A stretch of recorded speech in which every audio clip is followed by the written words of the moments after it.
ipapakita natin, Donita, ay patunay na may asenso sa pagnenegosyo kung magsisikap lamang. Yes, nakaka-inspire talaga ang kwento ni Dan Lopez, isang batang negosyante at milyonaryo.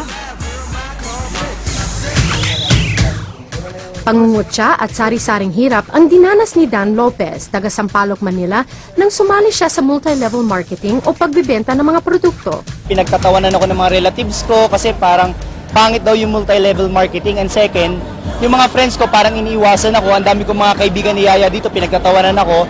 Sa halip na mag-give up, lalong nagsikap si Dan at di naman siya nabigo. Dahil pagkaraan lamang ng mahigit 2 taon bilang distributor.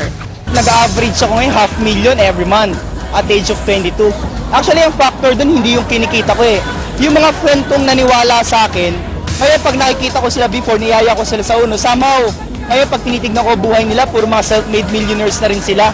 Taong 2007 nang magsimula ang nasabing negosyo na nagdi-distribute ng mga health and beauty products. Ang edge lang po talaga namin, una, yung mga products po namin, mga well-known na rin sa labas, pero pagdating sa price, sobrang baba siya.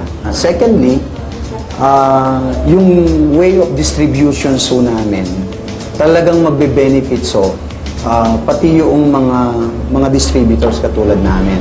Gaya ni Dan Lopez at Francis Serrato, libo-libo na ang umasenso sa nasabing negosyo, tulad ng pinatunayan sa kanilang 2nd anibersaryo kamakailan. Napuno ng Araneta Coliseum ng mga miyembro at kung saan ipinarada rin ang mga mamahaling kotse na nagsisilbing prize trophy at maliwanag na patunay sa kanilang pag-asenso sa pinasok na negosyo. Yun, very good. At maraming salamat kapamilya sa inyong pagtutok sa amin. Bukas po muli para sa isang magandang gising. Sabay-sabay po